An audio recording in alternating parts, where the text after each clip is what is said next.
Welcome to the winch install. I found when I was doing a bunch of jobs over the last year or two, I really needed something to be able to tow things into the trailer. You know, pushing lawn mowers up into the gate and trying to drag lumber up into that thing. You know, it's a good workout, but you know, I need to get a massive quantity of lumber each trip, so I had to get something to make the job easier, cut the amount of load in half on my own self. So what we're gonna do here is I got a winch from Harbor Freight. This ended up not being the winch that we're gonna end up going with. Turns out that the entire body of the remote was submerged, so I ended up doing this whole entire effort, not for nothing, but you know, I ended up having to shift and pivot at the end, so not a big deal. We ended up doing what we really needed to in the end. I was just going to try to set up a winch and get by with a generator for a while, but that didn't work. You know, they swapped out a bunch of parts inside the remote that was submerged, so when I finally plugged it in, the whole thing fried. So we're going to get these plates ready, because they'll end up being needed in the end. I end up buying 2 platforms, like 2 mounting pieces for the DC winch I ended up going with later. So it all works out in the end.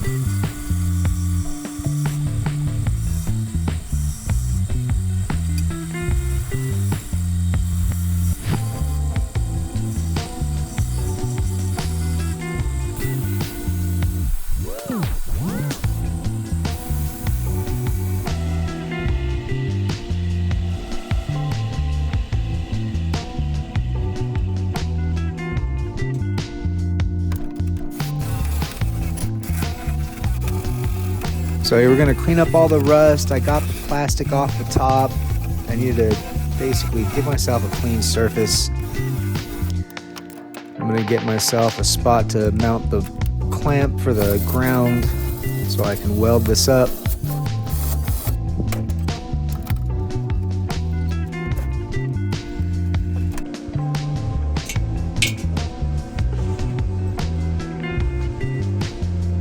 So, alright, let's get in here and get after it.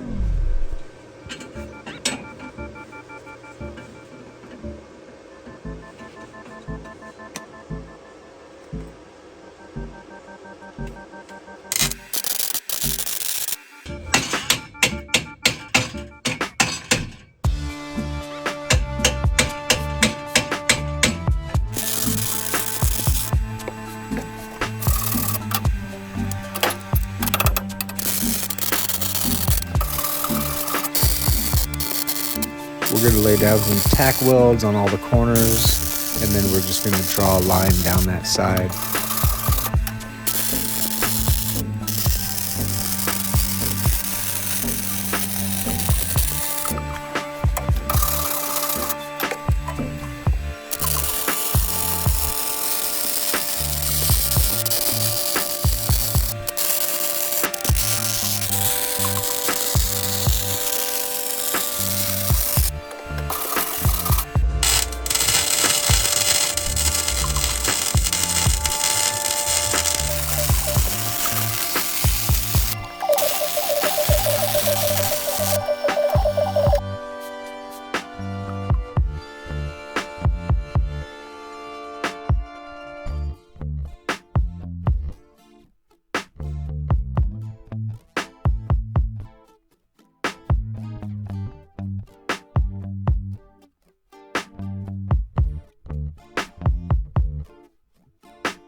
Once we finished all the welding, I had to grind everything down, make it nice and flat, have an even surface, throw on the flap disc, clean it up real nice.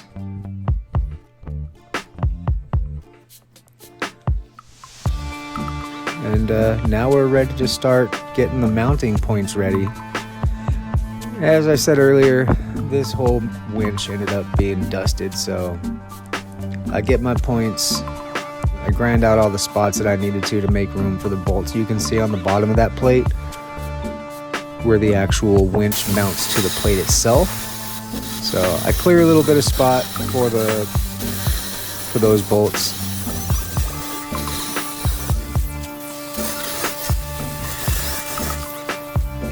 I get this thing nice and lined up, get my markings for all the 4 points.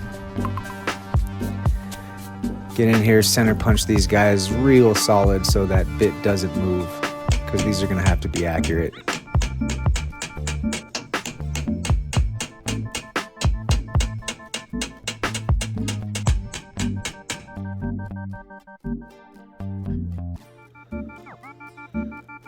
I think I dusted about, oh man, I probably went through like 4 bits. I'm really working with a bunch of really old drill bits that, you know, I'm just trying to get by until I can go replenish a bunch of tools. So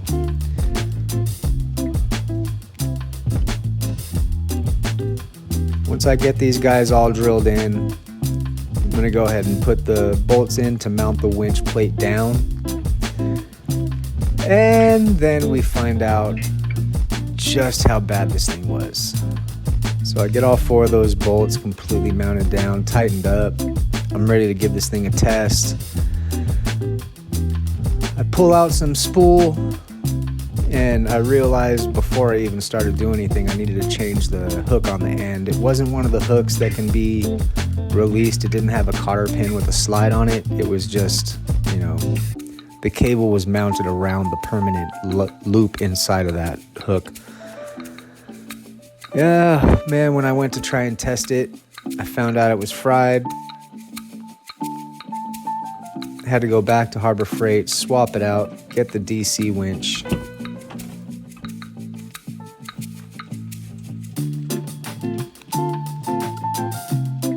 We had to make some accommodations. This is what we had to go with. Just got to put on the fair lead and have to chop that off. And then the controls are out here. So apparently the other winch that I had that I was just gonna run off my generator was unboxed.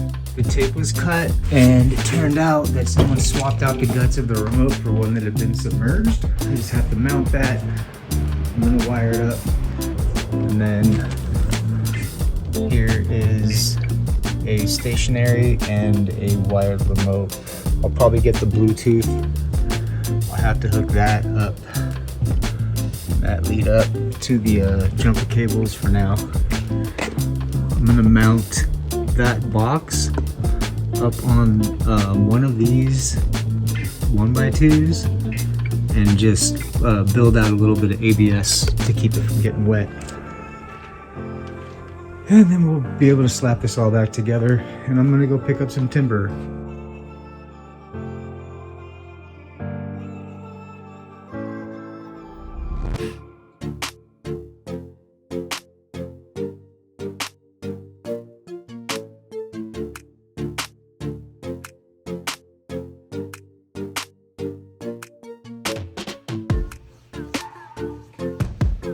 All right, let's get back in there.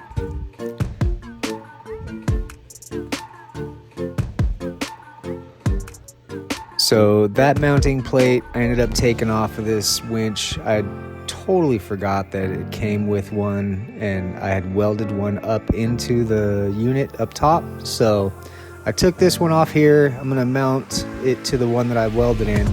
So now I have a spare plate. So I gotta drill out the fair leads because the point where it actually needed to be was a little bit higher than where the actual fair lead mounted. I did not accommodate for that when I put that first plate in, so I just had to move those holes a little bit. Let's get this thing completely mounted in. There's only four bolts underneath, so get those knocked out. And make sure that the cabling and wiring just up here in this unit is nice and clean. Let's get this controller unit cabled up. Yeah, I said I was gonna run it off jumper cables, but I ended up having to make a slight upgrade, which was part of the plan that I needed to complete originally, which is build a deep cycle battery array in the trailer to run different, accessories, be able to charge phones, plug in lights, different things of that nature. I even got a solar trickle charger for it so I can charge the batteries when it's not hooked up to the truck. So I get this mounted up underneath where it's going to stay dry and out of the way. It was a much better spot than throwing it up top because I want to be able to put my 10x10 tent up in the top and a couple chairs and things like that. So after I found a good spot to mount the controller box, I found on Marketplace, I really scored on this. I got 2 deep cycle batteries for like $150 that came in cases. I just couldn't pass it up, and since I didn't really want to have to run everything off a jumper cable, I was like, all right, so now's the time. I ended up making a spot to build some grounds. I just welded 2 bolts onto the actual frame, so I'm clearing some space to clean up the metal for that right here, because I needed to combine the trailer and ground it back to the truck where the isolator's at. So the whole entire chassis from the trailer to the truck are all complete. I've got the power cable that runs from up in the engine cabin all the way back. I ended up getting some clips later too. You'll see me install here in a minute after I complete the batteries. I've got the grounds on. I'm just bolting down the lead for that ground to the first battery. I put 2 bolts in there so I can ground other things, put the battery to one ground and have another post so I can attach other things that will need to be grounded in the future. So here we're going to take the ground leads, we're going to attach them to each battery, run it in parallel to the second battery, and then from there we'll run another ground into that plug that I'm going to put against that ABS that's on the far side. So I just got to get through all this cabling.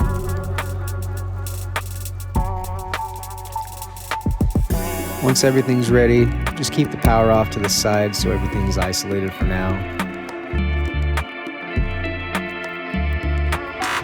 Alright, so here's where we're at. I've got some grounds that I made. I put them straight to the chassis. I've got the grounds connected here. I've got the power set off to the side. I have the feed from the isolator, and I think I'm gonna have to take a break here pretty soon because I'm running out of light. I need a rest. I'll talk to you guys soon. We took a break. We ran out to a town called Murphy's, stopped at a nice little spot on the way back, and when I got home there was a surprise in the yard for us.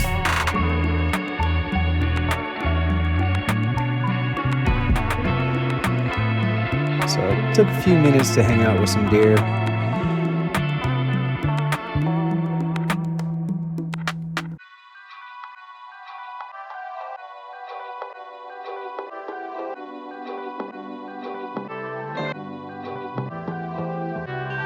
And then right back into the cabling. So this is the piece that's going to connect the truck to the trailer. I ended up getting these really cool 50 amp plugs that are detachable. Really easy to put together. You basically just take the cable, strip off a little bit at the end, crimp on the clip, put the clip through the end of that plug, and then run what you need to. I'm gonna end up using one of those drill bits, like the step drill bits, to be able to get the hole drilled out for this. I do just enough to get it in there, and basically set this thing with the 4 screws. I almost drilled out too far, and one of the top right screw almost didn't fit. I think it's the bottom right one. Yeah, the drill went a little bit crazy, but we ended up good. We're all right. So this is the style of the plug that I went with. It's really great. Ended up being able to follow that cable along with the trailer plug. I made them about the same length, so I'm gonna get some Velcro and attach these things together. But right now we gotta finish doing up the truck. So I drill out the hole for this plug.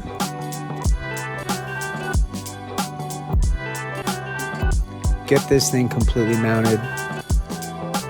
I left a bit of a service loop, so I was originally going to run that cable straight out the back of the truck all the way to the battery and just have to disconnect it. And, you know, each time I think about these things, I think about just getting it done. And then I realize if I spend like $20-30, I can actually have something be modular. So I ended up getting these modular plugs. I can scrap all that. So after I install the mount, I take that extra power cable that I had, I make a service loop, tuck it up inside, ground it out, and get everything reconnected. Finish the grounding. So now we're grounded from the engine cab all the way to the back of the truck and on into the trailer. So the battery array is complete. I just got to get one more deep cycle for the engine cab of the truck itself. When I get that other battery, I'll just jump that in. Making the final connection to the starter battery.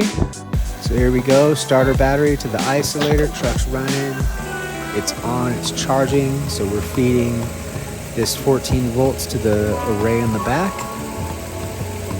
The isolator will turn on at 12.7 volts, and I think it shuts down at about like 14.7 or something around there when it gets too much of a charge, so it's protection on both sides.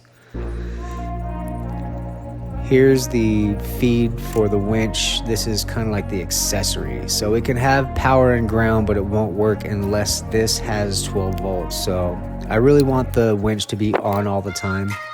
So I just crimp down another end on here and tie it straight into the battery. So here, from this point, after I get this mounted on, we've got a functioning winch.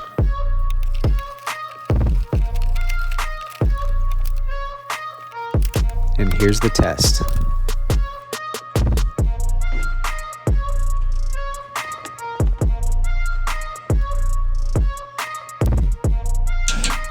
We've got power and a functional winch. Let's go. We headed straight to the property. You can see out here they did a bunch of clear cuts, so it's wide open. There's a ton of old lumber they're going to be getting rid of. They've got their stuff set up in burn piles already, so I'm going to talk to the guys and see if I can go get some of that lumber out. That'll be really great lumber for me to be able to have, you know, probably 6 months worth of firewood by the time I clear out those 3 stacks. As long as the fellas are good with it, I'm going to stack that stuff up in a couple weeks and bring it back home. That'll bring the burn piles down to a much safer size, and you know, there's not going to be as much stuff left on the forest floor. So here we are. I took the river road. I ended up having to go get some logs cleared out from down there that we ended up getting last year. Last year I chopped them all up and I basically rolled them out of the way. And this year, now that I've got the winch and I can tow these massive logs out of here, that's what I went back to do. These logs have been sitting on the ground for about a year, so they're not in the best shape, and they do have a bit of rot out inside them.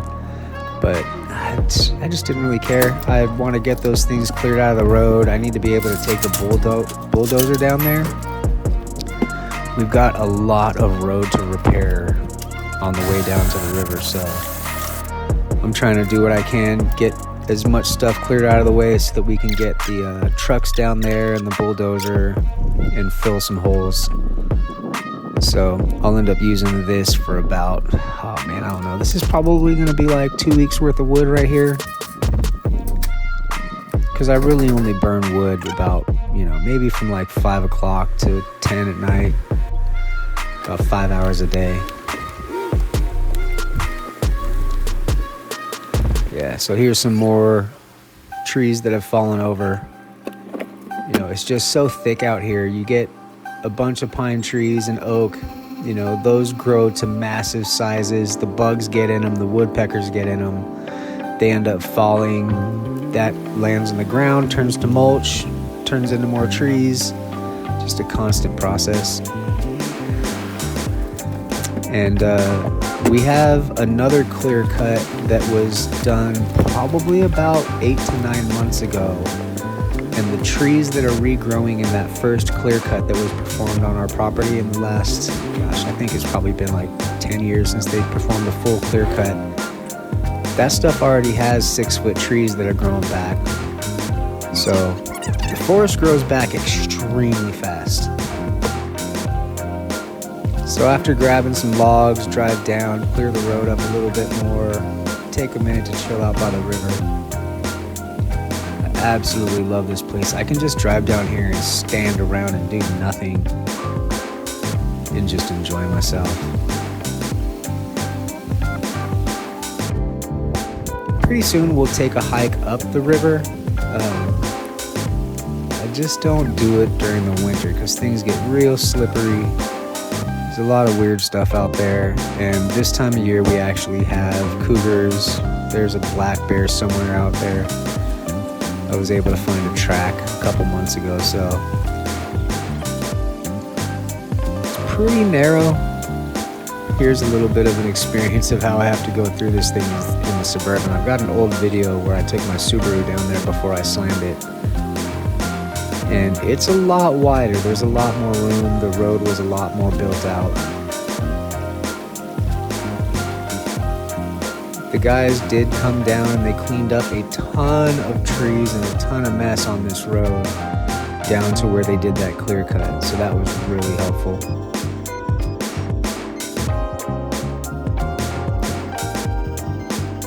This right here, this whole section was just trees all over the place, all over the floor off to the left. But a lot of that stuff got cleaned up in the last couple months. So I'm just getting a couple items that I had left by. So now that we got all that, let's hook up the trailer. And let's get out of here. Let's go home, chop up some wood.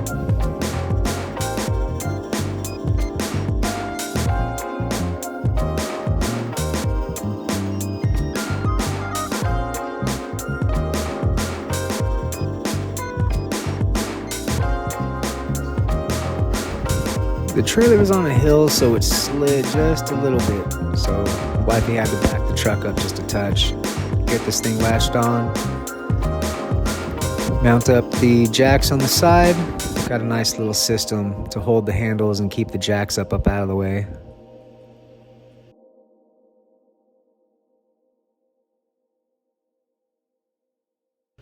All right, latched up, let's go. I've never actually done this where I filmed backwards. I thought it would be some good footage, so here's our way out of the property. We've got a few gates with massive locks that we got to get through. And back down the hill to the road. It's quite a drive. It's about 3 miles of ridge. When we got to the main gate, there were some guys getting ready to go turkey hunting. Wished them good luck. They should probably be able to find something. There's usually turkey out there.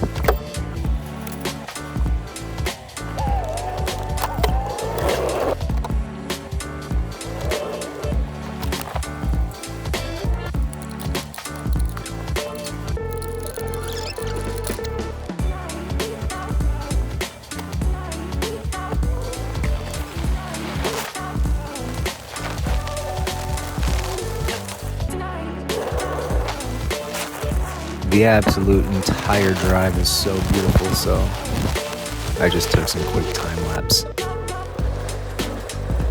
And we're home. I almost forgot I needed to back up the trailer to be able to dump the wood. So here we're back. What I'm gonna do is I take the winch and I hook it to that lower piece that I showed you earlier. That way I can run the winch back to the chain and tug these logs out far enough to where they're hitting the ground, and then I can just drive away from them and drop them where they are. So we get into chopping this log up. I don't have a chainsaw that's quite long enough to get all the way through this thing, so I've got to cut it in sections. But this thing's gonna be solid. This will be a couple weeks worth of wood. You can see it's a little bit rotted out, but I'm good with that. Adds a little bit of snap, crackle, pop to the fire. And plus, we got to get some of these logs cleared out, so I'll sacrifice a couple nice clean logs for stuff that we just got to get out of the way. So here's my favorite part.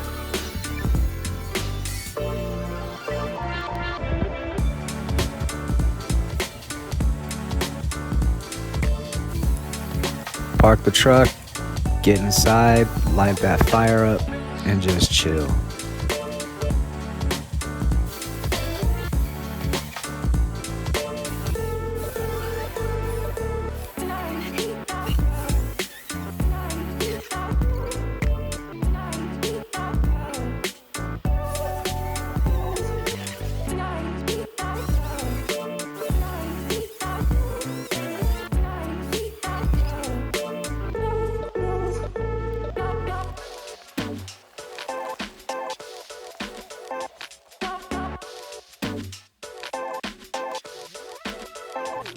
And right here, this is what it's all about. This is why I go in. Get it done, get home, make sure everyone's comfortable. And I'll see you guys soon.